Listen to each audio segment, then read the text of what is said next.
Hello guys, Assalamualaikum. Welcome back to my channel Faiz Syafiq. Hari ini aku nak pecah rahsia bagaimanakah aku mendapat six pack. Okay. Selain daripada latihan, aku nak kongsikan tip rahsia ni kepada korang. Banyak yang dah bertanya bagaimana nak dapatkan six pack. Okay, macam mana nak jaga six pack. Bukan senang nak ada six pack. Okay, lagi satu untuk pengetahuan korang, six pack ni bukan hanyalah semata-mata untuk menampakkan kita ni lebih kotak-kotak di perut. Bukan itu tujuan utama dia. Tujuan utama dia untuk mengawal keseluruhan stamina yang ada dalam badan kita.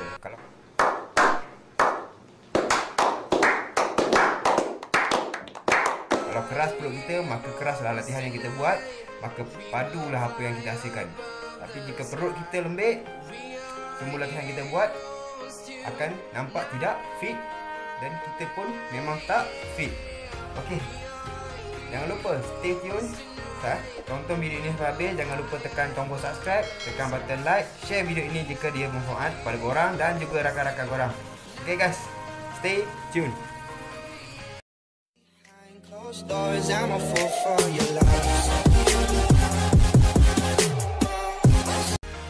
Okay guys, perkara pertama yang perlu kita ada untuk mendapatkan six pack, kita kena faham bila badan kita tinggi lemak, kita perlu kurangkan lemak untuk menampakkan six pack tu lebih ketara. Okay?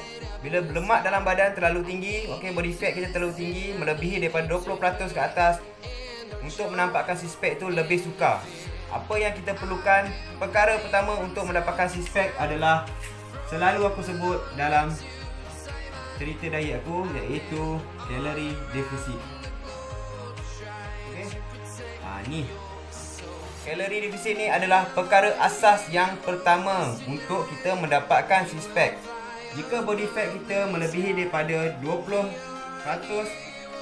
dan ke atas, sehingga melebihi 30%, ini body fat kita, kesukaran kita untuk mendapatkan shape perut ataupun six pack ni terlalu sukar.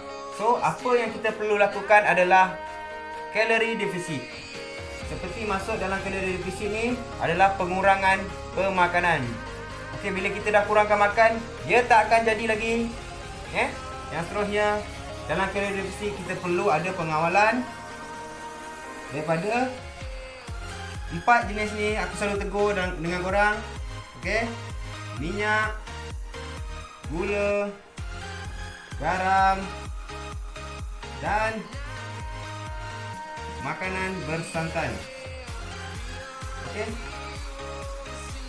Kunci kata dia 4 benda ni korang kena elakkan. Okey. Tergantung berapa lama korang boleh bertahan. Lagi tinggi korang punya cara pengawalan yang ni, lagi cepat korang untuk mendapatkan six pack. Okey. Yang pertama, kalori defisit. Yang kedua, 4 pengawalan pemakanan yang benda utama dalam makanan ni: minyak, gula, garam dan juga bersantan. Okey. Pertama dan kedua ni korang kena fokus dulu. Okey. Yang seterusnya, tip ketiga untuk mendapatkan perut yang bersix pack adalah daripada penjagaan, atau kita perlu elakkan makanan yang berlemak tinggi atau bergaram tinggi, iaitu fast food. Okey, ini perkara ketiga yang perlu kita titik beratkan untuk mendapatkan six pack. Fast food ni makanan tinggi garam, tinggi minyak, tak baik untuk kita untuk menurunkan body fat. Fast food memang aku sebut dalam video sebelum ni boleh menurunkan berat badan, tetapi untuk mendapatkan six pack dia tidaklah sesuai untuk kita lakukan. Sebab kita kena faham makanan fast food ni makanan tinggi garam. Sebab tu dia tidak digalakkan di dalam diet ataupun untuk mendapatkan six pack ataupun untuk loss weight. Boleh loss weight tapi makanannya tidak bagus untuk kesihatan, tinggi kolesterol. Okey, yang seterusnya, jangan sesekali skip latihan abs ketika selepas kardio. Okey, ketika korang berjoging, jangan skip latihan abs. Okey. Latihan abs ni adalah latihan daripada otot perut. Korang boleh tengok video aku yang sebelum ni, aku dah sharekan dengan korang latihan perut tu bagaimana, nak buat macam mana, berapa rep. Okey. Rep tu perlu ditingkatkan mengikut ke tahap berapa lama yang korang dah buat journey korang dalam loss weight ataupun kalori deficit tu. Sebab tu korang ni mendapatkan six pack. Jujur kat sini aku nak bagi tahu dengan korang, aku lost weight tak terlalu lama, 5 bulan setengah dah boleh mendapat penurunan sebanyak 32 kilo. Loss daripada 96 kepada 64.5 kilo. Tetapi untuk mendapatkan six pack perlu konsisten, istiqomah, perlu disiplin dan mental yang tinggi untuk mendapatkan six pack. Kadang-kadang bila kita dah kurus, dia akan nampak tetapi tak terlalu ketara. Sebab apa? Waktu kita nak lost weight tu, kita banyak lakukan cardio dan tinggalkan latihan abs tu. Okey, secara asalnya latihan abs ni jangan skip. Sekurang-kurangnya waktu bangun tidur pagi korang perlu amalkan. Kalau berat 80 kilo ke bawah ni, separuh lemon. Okey, buah lemon tu ambil separuh. Korang perah, taruh dalam segelas cawan 100 ml. Kalau korang ada madu sikit, boleh taruh madu sikit. Terus on latihan abs.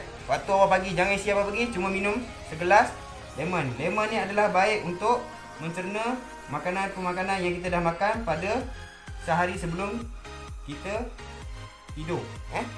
Tu sehari sebelum benda tu, dia akan cerna makanan tu selepas kita buat latihan abs. Kita akan membuang lepas tu apa semua. Bagus untuk kita mendapatkan six pack yang terbaik. Okey, yang seterusnya, faham yang nombor 4 ni, jangan skip latihan abs. Kurang-kurang 3 set per rep dia kena tingkatkan. Mengikut tahap peningkatan latihan yang korang buat. Selepas jogging, wajib buat abs. Jangan tinggal langsung latihan abs. Kalau korang berada kat rumah, korang boleh buat skipping dan jangan tinggalkan abs. Itu kunci dia. Kunci yang ketiga, yang kunci keempat tadi, jangan skip. Okey, yang seterusnya adalah waktu pemakanan, korang perlu ikut jadual yang sesuai. Okey, maksud jadual yang sesuai ni, pembahagian waktu jadual makan tu haruslah teratur. Pastikan yang aku sebut tadi, penjagaan minyak, gula, garam dan bersantan tu elakkan. Berapa lama nak elak? Selagi korang tak dapat abs tu, korang tak dapat lagi core yang cantik, otot perut six pack ni yang cantik, korang teruskan. Kalau korang berhenti separuh jalan, memang tak akan dapat. Lagi tu kalau pengawalan minyak, gula, garam dan santan ni korang tak jaga, memang tak akan dapat juga. Okey. Jadual pemakanan harus teratur. Korang boleh tengok aku share kat bawah tu, korang boleh tengok yang sebelum ni aku pemakanan aku ni. Korang follow ni pun korang boleh dapat perut yang bersix pack nanti kalau kau ikut follow jadual dan pemakanan yang aku tunjuk tu. Itu tip yang kelima. Dan tip yang keenam adalah dari masa rehat korang. Okey, masa rehat korang ni tidurlah kurang-kurang 6 hingga ke 7 jam satu malam. 6 hingga ke 7 jam satu malam korang wajib tidur. Sebab badan kita ni, otot yang kita bangunkan ni perlukan rehat, perlukan recovery. Dalam waktu yang 6 jam ke 7 jam ni, sel-sel otot kita akan mula dibaik pulih. Begitu dengan kita nak lost weight. Lost weight perlukan rehat. Okey? Bila kita dah defisit tapi kita banyak kekurangan, kita stres pun tak boleh jadi untuk kita mendapatkan six pack yang baik. Okey, itu adalah tip yang ke kau tengok kira berapa, aku pun dah lupa tip berapa tadi.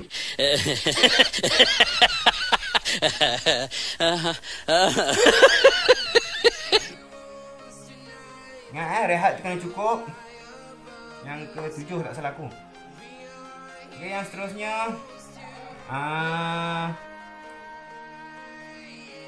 latihan perut ni mengikut kesesuaian korang, tergantung pada korang sehari korang nak lakukan berapa kali. Latihan otot perut tak ada masalah, dilakukan setiap hari. Itu cara yang paling berkesan untuk mendapatkan otot abs. Tapi kata kunci dia bermula dengan pengawalan pemakanan. Kalau pemakanan korang tak cantik, maka six pack tu takkan jadi. Itulah tip-tip untuk mendapatkan six pack. Korang boleh follow pemakanan aku, korang boleh follow aku punya latihan abs menggunakan tanpa sebarang alat. Itulah cara-cara yang aku gunakan. Pastikan pengawalan pemakanan nombor 1. Kalau pengawalan pemakanan yang terakhir bagi korang, impian korang untuk mendapatkan six pack, mendapatkan perut yang cantik, itu adalah sia-sia saja. Sebab yang korang buat tu hanyalah menambahkan lemak lagi. Begitu juga dengan exercise. Perut bukanlah digunakan bersix pack semata-mata untuk menunjuk pada orang. Damn! Ataupun untuk nampak kita ni lebih sadur. Perut ni tujuan dia, lagi keras perut kita, lagi fit lah badan kita. Kalau perut kita lembek, maka badan kita tidak akan fit dan kita suka untuk melakukan latihan-latihan yang lebih keras. Okey, itu saja perkongsian aku untuk latihan bagaimana nak mendapatkan abs. Pastikan korang support channel ini, tekan tombol like, okey? Tekan tombol subscribe, share video ini kepada rakan-rakan korang yang mana nak bersix pack. Jangan lupa support aku guys. Semoga lepas ni aku lebih semangat untuk menghasilkan video-video yang lebih menarik pada korang semua. Mungkin di bulan puasa ni aku akan sharekan video tentang masakan diet ketika kita nak sahur atau berbuka. Semoga Allah memberkati perjalanan aku dalam membantu korang yang ingin lost weight. Jangan lupa support channel aku dan Assalamualaikum.